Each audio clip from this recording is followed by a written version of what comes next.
Hello everyone, welcome to my channel. आज हम इस वीडियो में nomenclature of carboxylic acid topic detail में डिस्कस करेंगे, जो अगेन आपके बीएससी सेमेस्टर एग्जाम्स के लिए एक बहुत इंपॉर्टेंट टॉपिक है। आपके सिलेबस में स्पेसिफिक ये टॉपिक दिया गया है, तो उस अकॉर्डिंग मैं आपको ये आपके सेमेस्टर एग्जाम्स के लिए थ्योरी नोट्स प्रोवाइड कर रहा हूँ। बाकी नोमेनक्लेचर जो है नॉर्मली ऑब्जेक्टिव टाइप क्वेश्चंस में आपके आईयूपीएससी नोमेनक्लेचर से रिलेटेड क्वेश्चंस पूछे जाते हैं, बट आपके थ्योरी एग्जाम्स के लिए सिलेबस दिया गया है। तो अगर थ्योरी एग्जाम में कार्बोक्सिलिक एसिड का नोमेनक्लेचर समझाओ आ गया 2 और 4 नंबर में, तो आप ये जो है नोट्स कंसीडर कर सकते हैं। आज हम इस पर्टिकुलर वीडियो में इसका जो आईयूपीएससी नोमेनक्लेचर सिस्टम है उसको मेनली समझेंगे एंड कुछ एग्जांपल्स इसका देखेंगे। So nomenclature of carboxylic acid का बेसिक इंट्रो हम देखते हैं। Aliphatic and aromatic carboxylic acid are named as follow.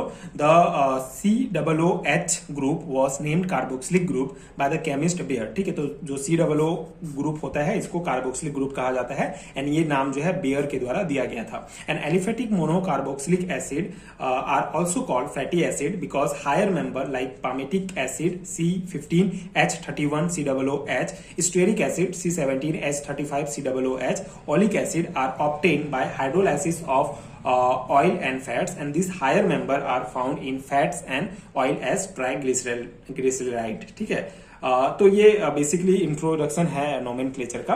यहाँ पे कॉन्सेप्ट क्या है कि जो COOH ग्रुप है उसको कार्बोक्सिलिक ग्रुप कहा जाता है, केमिस्ट बेयर के द्वारा ये कहा गया था।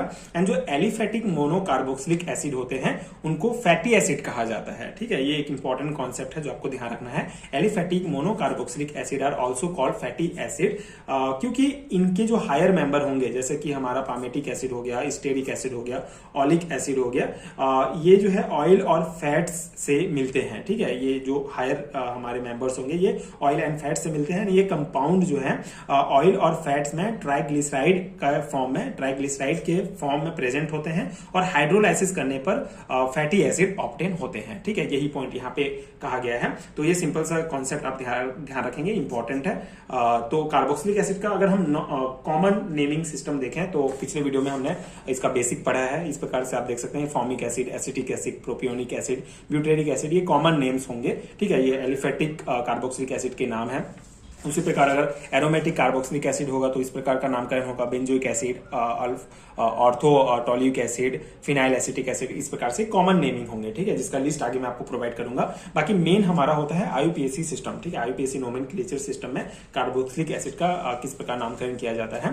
तो in the IUPAC system mono carboxylic acid are called alkanoic acid considering the carbon atom of the COOH group as the first carbon, and the longest chain is considered to parent alkanes, and the name the acid, the E in alkane is removed and oic acid is added, and the unsaturated acid is called an alkanoic acid. ठीक है, तो यहाँ पे सबसे important point आपको ध्यान रखना है, जो एल्केन होगा उसका ई हटके उसकी जगह ऑइक एसिड जुड़ जाता है, जो हमारा हो जाता है एल्केनोइक एसिड। ठीक है, अब इसका स्टेप वाइज हम समझते हैं कि क्या होता है। सबसे पहले स्टेप में हमको क्या करना है, लॉन्गेस्ट कार्बन चेन सिलेक्ट करना है। ठीक है, जिसमें जो COOH ग्रुप होगा वो फर्स्ट कार्बन कंसिडर होता है, ये आप अच्छे से ध्यान रखेंगे। सबसे पहले हम लॉन्गेस्ट चेन कंसिडर करेंगे कार्बन का, जिसमें जो कार्बन एटम COOH ग्रुप का जो कार्बन एटम होगा ये फर्स्ट कार्बन कंसीडर होता है। ठीक है, लॉन्गेस्ट में। अब सेकंड जो स्टेप होगा उसमें हम नंबरिंग करते हैं।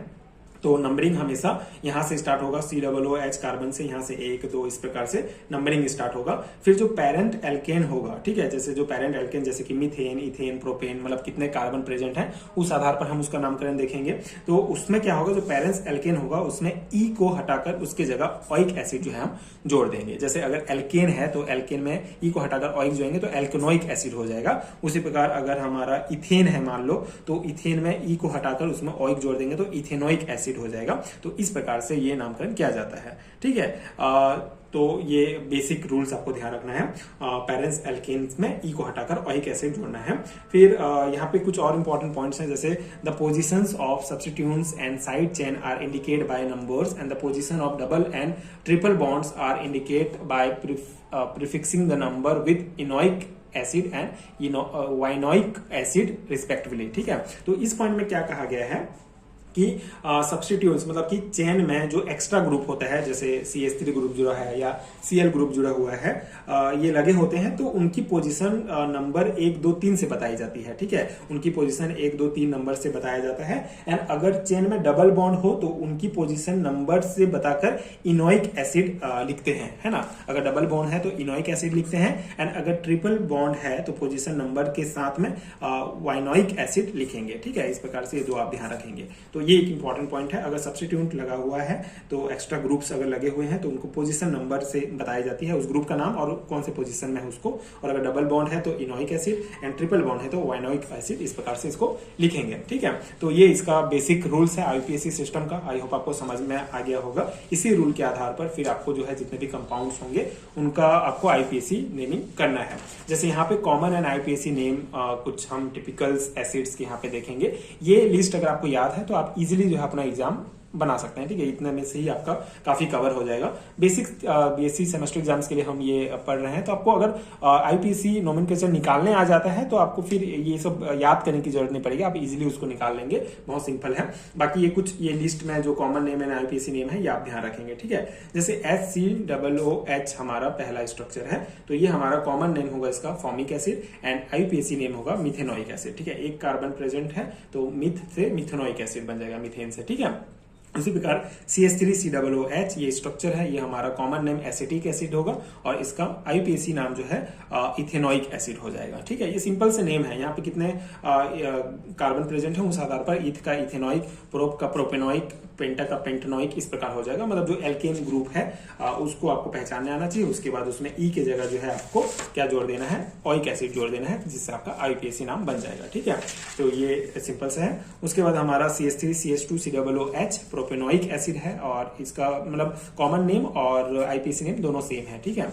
उसी प्रकार ये स्ट्रक्चर आप देख सकते हैं, इसका वोल्ट्रिक एसिड, जिसको हम IUPAC नेम में पेंटोनोइक एसिड कहेंगे। ठीक है, इसका नामकरण मतलब ये 1 2 3 4 5 इस प्रकार से नंबरिंग आप करेंगे तो 5 कार्बन है, मतलब पेंटेनोइक एसिड हो जाएगा। पेंटेन हो गया हमारा, है ना। तो इस प्रकार से आपको जो है नोमेनक्लेचर करना है। मतलब सिंपल से स्टेप्स हैं। पहले आपको लंबा जो कार्बन चेन है वो ढूंढना है, लेकिन एक चीज ध्यान रखेंगे, COOH ग्रुप का जो कार्बन है उससे ही आपको स्टार्टिंग करना पड़ेगा। 1 2 3 4 इस प्रकार से। ठीक है, तो 5 कार्बन तो पेंटेनोइक हो गया। उसी प्रकार यहाँ पे जो है सब्स्टिट्यूट यहाँ पे लगा हुआ है मिथाइल ग्रुप। ठीक है, तो यहाँ पे नंबरिंग 1 2 3 इस प्रकार से करेंगे तो दूसरा पोजीशन पे हमारा क्या है, मिथाइल जुड़ा है, और बाकी 3 है तो हमारा प्रोपेनोइक एसिड हो जाएगा। तो 2 मिथाइल प्रोपेनोइक एसिड, इस प्रकार से इसका नामकरण हो जाएगा। ये हमारा ऑक्टेनोइक एसिड हो जाएगा। ठीक है, उसके बाद ये डेकेनोइक एसिड, इथेन ये ऑक्जेलिक एसिड का आपका IUPAC नाम होगा ethane dioic acid, ethane dioic acid, है ना। तो ये नाम आप याद रखेंगे। उसके बाद जो इंपॉर्टेंट आप ध्यान रखें कि डबल बॉन्ड यहाँ पे प्रेजेंट है, तो डबल बॉन्ड के लिए हमने यहाँ पे पढ़ा था कि इनोइक एसिड होता है कौन से पोजीशन में जुड़ा है उस आधार पर। तो 1 2 3, तो ये दूसरा नंबर वाले पोजीशन पे प्रोप 2 इनोइक एसिड हो जाएगा। ठीक है, डबल बॉन्ड है तो। उसी प्रकार यहाँ पे सिनेमिक एसिड का आपका जो IUPAC नेम होगा वो होगा 3 फिनाइल प्रोप 2 इनोइक एसिड। यहाँ पे भी डबल बॉन्ड प्रेजेंट है तो उस हिसाब से आप इसका नामकरण करेंगे। ठीक है, तो ये हमारा कुछ कॉमन एंड IUPAC कुछ एसिड्स के नाम हैं जो आपको ध्यान रखना है, और ये सिंपल सा हमारा नोमेनक्लेचर हो गया कार्बोक्सिलिक एसिड का। आई होप कि आपको समझ में आ गया होगा। सिंपल से टॉपिक्स हैं, 1 2 बार आप ये वीडियो देखते हैं तो आपका ये कवर हो जाता है ये टॉपिक।